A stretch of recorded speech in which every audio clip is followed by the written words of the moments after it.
കൊണ്ട് രാജിവെക്കുന്നു എന്നതാണ് നിങ്ങളെല്ലാവരും വളരെ സീരിയസ് ആയിട്ട് എന്നിൽ നിന്ന് കേൾക്കാൻ ആഗ്രഹിക്കുന്നത്, കേരളത്തിലെ ജനം എന്നാണ് ഞാൻ മനസ്സിലാക്കുന്നത്. രാജിവെക്കുന്ന ഒരു ഉദ്ദേശത്തോടു കൂടിയല്ല കൽക്കട്ടയിലേക്ക് പോയത്. കൽക്കട്ടയിൽ പോവുകയും പാർട്ടിയുടെ ലീഡർഷിപ്പുമായി സംസാരിക്കുകയും അതിനുശേഷം ബഹുമാനപ്പെട്ട പശ്ചിമ ബംഗാൾ മുഖ്യമന്ത്രി മമതാ ബാനർജി ദീദി എന്ന് സ്നേഹപൂർവ്വം ഇന്ത്യയിലെ ജനങ്ങൾ വിളിക്കുന്ന ബംഗാൾ മുഖ്യമന്ത്രിയോട് വീഡിയോ കോൺഫറൻസ് വഴി കാര്യങ്ങൾ വിശദീകരിക്കുകയും ചെയ്തു. അതിൽ പ്രധാനമായും ഞാൻ വിശദീകരിച്ചൊരു കാര്യം, നമ്മുടെ നാട് നേരിടുന്ന, അല്ലെങ്കിൽ ഇന്ത്യയിൽ കേരളം ഉൾപ്പെടെയുള്ള 13 സംസ്ഥാനങ്ങൾ നേരിടുന്ന ഏറ്റവും വലിയ വിഷയം വന്യജീവി ആക്രമണമാണ്. ഇതുമായി ബന്ധപ്പെട്ട് കേരളം ഏറ്റവും കൂടുതൽ ദുരിതം അനുഭവിക്കുന്ന ഒരു സംസ്ഥാനമാണെന്നും കേരളത്തിലെ 70% ഫോറസ്റ്റ് ആണെന്നും ആ 70%-ൽ ഏകദേശം 30-35% വെസ്റ്റേൺ ഫോറസ്റ്റ് ആണെന്നും ഈ രീതിയിൽ മനുഷ്യർ കൊല ചെയ്യപ്പെടുകയാണെന്നും അതുകൊണ്ട് ഈ വിഷയത്തിൽ ശക്തമായ ഒരു നിലപാട് രാജ്യത്തിൻ്റെ പാർലമെൻറ്റിൽ സ്വീകരിക്കണമെന്ന് ഞാൻ അവരോട് അഭ്യർത്ഥിച്ചു. പശ്ചിമ ബംഗാളിനെ സംബന്ധിച്ച് വനം വളരെ കുറവാണ്. അവർക്ക് ഈ രീതിയിലുള്ള പ്രശ്നങ്ങൾക്ക് പരിമിതമായ പ്രശ്നങ്ങളേ ഉള്ളൂ. പക്ഷെ അവരപ്പം എന്നോട് സൂചിപ്പിച്ചു, ആസാം അവർക്ക് തൊട്ടടുത്ത് കിടക്കുന്ന സംസ്ഥാനം, ആസാമിൽ ഇതേപോലെ തന്നെ വലിയ വിഷയമാണ്, അവരുടെ ശ്രദ്ധയിൽ അത് പെട്ടിട്ടുണ്ട്. ആ നിലക്ക് പാർട്ടിയുമായി സഹകരിച്ച് പോകാൻ നിങ്ങൾ തീരുമാനിക്കുകയാണെങ്കിൽ രാജ്യത്തിൻ്റെ പാർലമെൻറ്റിൽ ഈ വിഷയം അവരുന്നയിക്കും. ബഹുമാനപ്പെട്ട പാർട്ടി AICC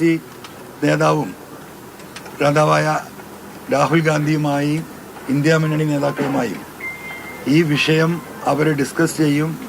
ഇന്ത്യ മുന്നണി ഏകകണ്ഠമായി ഈ വിഷയത്തെ പാർലമെൻറ്റിൽ ഉന്നയിക്കുകയും 1972 ആനിമൽ പ്രൊട്ടക്ഷൻ ആക്ടിൽ കാലോചിതമായ മാറ്റങ്ങൾ വരുത്തി അതിനെ കൺട്രോൾ ചെയ്യത്തക്ക രീതിയിൽ വന്യമൃഗങ്ങളുടെ എണ്ണം കുറയ്ക്കുകയും കൃത്യമായ അതിനൊരു പ്ലാൻ ഉണ്ടാക്കാൻ സർക്കാരിൽ സമ്മർദ്ദം ചെലുത്താൻ അവർ തയ്യാറാണ് എന്ന് എന്നോട് നേരിട്ട് പറയുകയുണ്ടായി.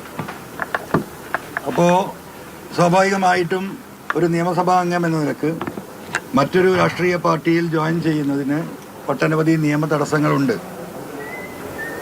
ആ നിയമ തടസ്സങ്ങൾ ഉള്ളതുകൊണ്ട് പാർട്ടിയുടെ ഒരു കോർഡിനേറ്റർ എന്ന നിലക്ക് ഞാൻ നിൽക്കാം. അടുത്ത നിയമസഭാ തെരഞ്ഞെടുപ്പോട് കൂടി അതിനുവേണ്ടി രാജിവെച്ച് പാർട്ടിയിൽ ഒഫീഷ്യലായി ചേരുന്നതായിരിക്കും നല്ലത് എന്ന രീതിയിൽ ഞാൻ സംസാരിച്ചു. അപ്പോൾ അവർ പറഞ്ഞു, നിങ്ങൾ ഇത്രയും വലിയൊരു വിഷയം കേരളത്തിലെ ജനങ്ങൾക്ക് വേണ്ടി മാത്രമല്ല ഇന്ത്യയിലെ മലയോര മേഖലയിൽ ജീവിക്കുന്ന 13ഓളം സംസ്ഥാനങ്ങളിലെ ആളുകൾ കൂടി ഉള്ളൊരു വിഷയമാണ്. സ്വാഭാവികമായും ഇനി അതിന് സമയം കളയാതെ നിങ്ങൾ പാർട്ടിയുടെ ദൗത്യം ഏറ്റെടുക്കണം. അതുകൊണ്ട് നിങ്ങൾ പോയി രാജിവെക്കുക. നിങ്ങളുടെ ഈ MLA-ഷിപ്പ് കേരളത്തിലെ മലയോര മേഖലയിലെ പാവപ്പെട്ട ജനങ്ങൾക്കായി നിങ്ങൾ സമർപ്പിക്കുക. ആ സമർപ്പിക്കാൻ നിങ്ങൾ മുന്നോട്ട് വന്നാൽ ഉടനെ തന്നെ പാർട്ടി തലത്തിൽ അതിനാവശ്യമായ നടപടികൾ സ്വീകരിക്കാമെന്ന് പറഞ്ഞു. അങ്ങനെ കേരളത്തിലെ ലീഡർഷിപ്പുമായി ഞാൻ ബന്ധപ്പെടുകയും നിലമ്പൂരിൽ എന്നെ സ്ഥിരമായി എനിക്ക് പിന്തുണ നൽകുന്ന വ്യക്തികളുമായി സംസാരിക്കുകയും മലയോര മേഖലയിലെ ബിഷപ്പുമാരുമായി സംസാരിക്കുകയും കേരളത്തിലെ പ്രധാനപ്പെട്ട സാമുദായിക നേതാക്കളുമായി സംസാരിക്കുകയൊക്കെ ചെയ്തു. ഇങ്ങനെയാണ് ഈ വിഷയം നിൽക്കുന്നത്. ഞാൻ എന്ത് ചെയ്യണം? ഞാൻ ഒറ്റക്കൊരു തീരുമാനമെടുക്കുന്നതിന് മുമ്പ് മലയോര കർഷകരുടെ നേരിട്ട് ബാധിക്കുന്ന വിഷയങ്ങൾ അറിയുന്ന പ്രധാനപ്പെട്ട 3-4 ബിഷപ്പുമാർ, അപ്പോൾ അവരൊക്കെ ഒരു ഘട്ടത്തിൽ നമുക്ക് അങ്ങനെ വേണോ, അതല്ലാതെ നമുക്ക് എന്തെങ്കിലും മാർഗമുണ്ടോ എന്നുള്ള രീതിയിൽ എന്നോട് സംസാരിക്കുകയുണ്ടായി.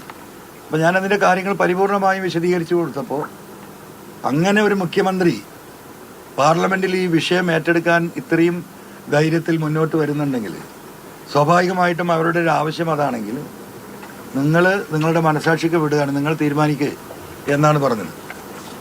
ആ പറഞ്ഞതിൻ്റെ അടിസ്ഥാനത്തിൽ ഞാനൊരു തീരുമാനമെടുക്കുകയും രാജിവെക്കാൻ തീരുമാനിക്കുകയും ചെയ്തു.